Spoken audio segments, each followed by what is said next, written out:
মঙ্গলবার বিকেলের মধ্যে দীঘা মন্দারমণিতে পর্যটক খালি করার নির্দেশ কমিশনের। নির্দেশে বলা হয়েছে ভিন জেলার কেউ থাকবে না হোটেলে। ইলেকট্রিক বিল নিয়ে চিন্তিত? অদ্রিত সোলারের সাথে এখন বিদ্যুৎ বিল কমান আরো সহজে। আমরা দিচ্ছি বনগাঁতে সেরা মানের সোলার ইকুইপমেন্ট সহ অভিজ্ঞ টেকনিশিয়ান দিয়ে সম্পূর্ণ ইনস্টলেশন সুবিধা।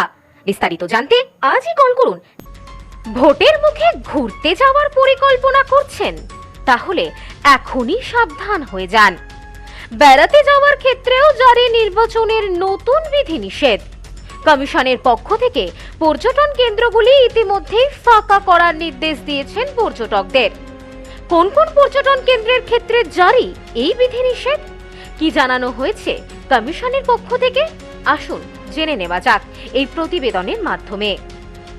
আর মাত্র হাতে গোনা কয়েকদিন বাকি, তারপরই বিধানসভা নির্বাচন। এবছর ভোটের সময় নিরাপত্তার দিক থেকে কোনো রকম কোনো ফাঁক রাখতে চাইছে না কমিশন। ইতিমধ্যেই ভোটের আগে বিভিন্ন বিধিনিষেধ জারি করা হয়েছে কমিশনের পক্ষ থেকে। তবে এবার বিধিনিষেধের মধ্যে সংযোজন হলো আরও একটি নতুন বিধিনিষেধ। নির্বাচনের পক্ষ থেকে নির্দেশ দেওয়া হয়েছে মঙ্গলবার বিকেলের মধ্যেই দীঘা, মন্দারমণি, তাজপুরের মতো পর্যটন স্থলগুলি ছেড়ে পর্যটকদের ফিরে যেতে হবে।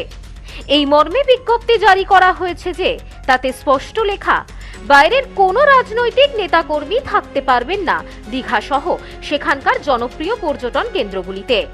প্রথম দফা নির্বাচন পর্ব শেষ না হওয়া পর্যন্ত এই বিধি জারি থাকবে।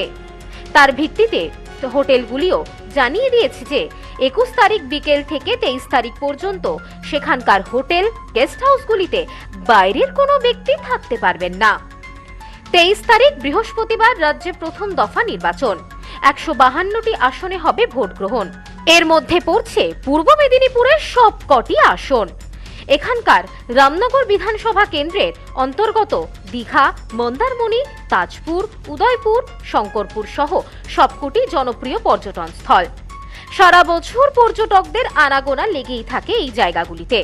তাই ভোটের আগে জানানো হয়েছে মঙ্গলবার সন্ধ্যা 6টা থেকে আগামী 23 এপ্রিল প্রথম দফা বিধানসভা নির্বাচন শেষ না হওয়া পর্যন্ত মন্দারমণি, দীঘা সহ টুরিস্ট স্পটগুলিতে ভিন জেলার বাসিন্দা কেউ থাকতে পারবেন না। থাকতে দেওয়া হবে না কোনো রাজনৈতিক দলের প্রচারককেও। নিয়ম লঙ্ঘন হলে ভারতীয় ন্যায় সংহিতার 2023 সালের 223 নম্বর ধারায় শাস্তিযোগ্য অপরাধ হিসেবে গণ্য হবে।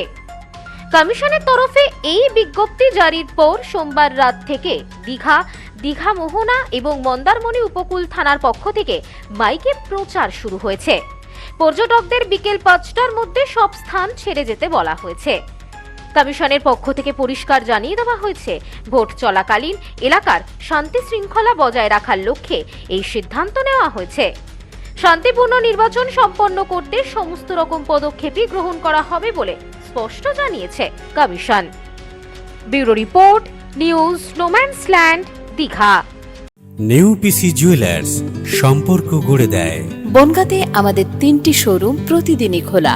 নিউ পিসি জুয়েলার্স, বনগাঁ বাটার মোড়। New PC jewellers branch, Kumudini স্কুলের বিপরীতে। New PC jewellers beauty, Motiganj, Hatkhola.